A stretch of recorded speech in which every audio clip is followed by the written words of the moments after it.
मित्रों नमस्कार। 15 वर्ष पूर्व ये पुस्तक मेरे द्वारा लिखी गई थी, अपनी धरोहर।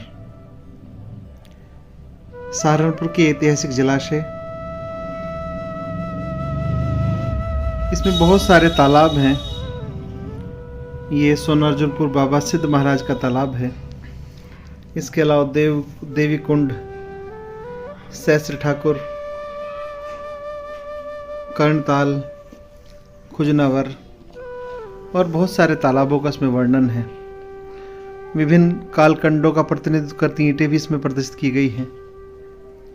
अपनी धरोहर, इस पुस्तक का प्रकाशन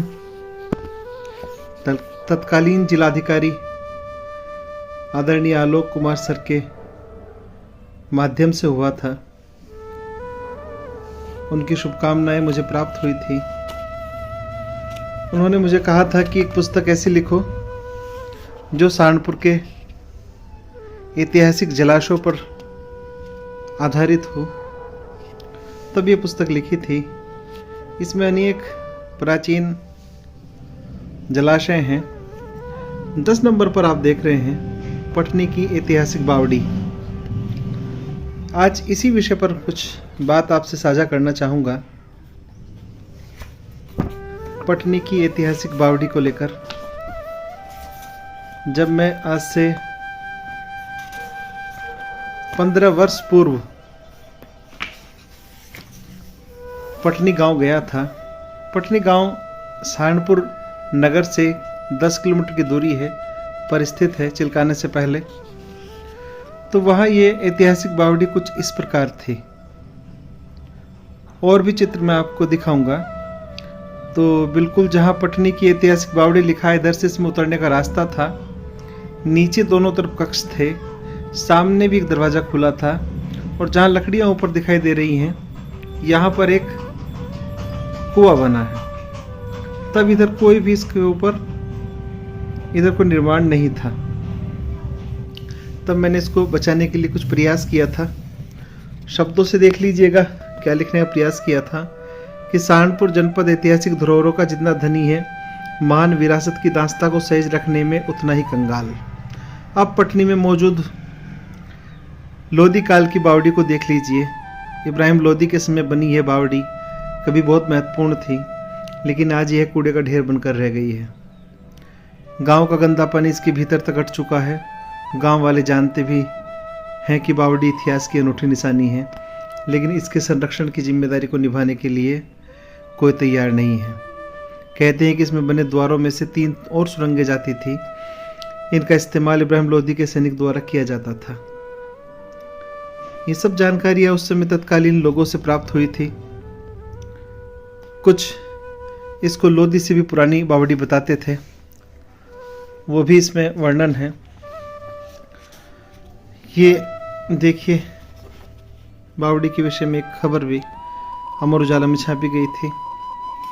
अंत में मैंने लिखा था कि दुर्भाग्य से लोधी वंश और मुगलकार के चरम को देख चुकी ये बावड़ी आज अपनी बदहाली पर रोने को मजबूर है। पूरे गांव की गंदगी ढोना इसकी नियति बन चुका है। कभी इतिहास में महत्वपूर्ण भूमिका निभाने वाली ये बावड़ी आज गांव की गंदगी का विषपान करने के लिए मजबूर हो रही है। गंदगी से बावड़ी इतनी अट चुकी है कि नीचे की ओर देख पाना संभव नहीं रहा। और यदि जल्द ही इस ऐतिहासिक बावड़ी को गंदगी से न बचाया जा सके तो वह दिन दूर नहीं जब यह बावड़ी भी किंवदंतियों का हिस्सा बन जाएगी। और मित्रों, ये बड़ा दुर्भाग्यपूर्ण है कि आज यह ऐतिहासिक बावड़ी बिल्कुल ढक चुकी है। इस पर कब्जे हो चुके हैं। एक भी इसका अंश दिखाई नहीं दे रहा है। और पिछले 15 साल पहले जो बात आवाज़ उठाई, बीच में भी उठाई, लेकिन उसे कभी किसी शासन प्रशासन की ओर से ध्यान नहीं दिया गया। आज जब शासन और प्रशासन मिलकर बावड़ियों की खोज कर ही रहे हैं, तो ऐसे में इस ऐतिहासिक बावड़ी का भी सौभाग्य बनता है कि इसको भी पुनर्जीवित किया जाए। यह सहारनपुर जनपद में एकमात्र ऐतिहासिक बावड़ी है। अगर इस बावड़ी को बचाया जाएगा तो यह न केवल पुरातन जल व्यवस्था को दिखाने के लिए महत्वपूर्ण रहेगी, बल्कि सहारनपुर के इतिहास में बावड़ी के रूप में यह भी चिन्हित की जा सकेगी। यह एक पर्यटनीय स्थल भी बनाया जा सकता है। नीचे अगर इसमें से गंदगी हटा दी जाए तो बहुत सुंदर बावड़ी निकल कर आ सकती है। अब देखिए आप वर्तमान में इसकी हालत क्या हो चुकी है और इसकी नियति क्या होनी चाहिए थी और क्या कर दी गई है। आशा है मेरे इस विचार को आप ध्यानपूर्वक, गंभीरतापूर्वक चिंतन करेंगे। धन्यवाद।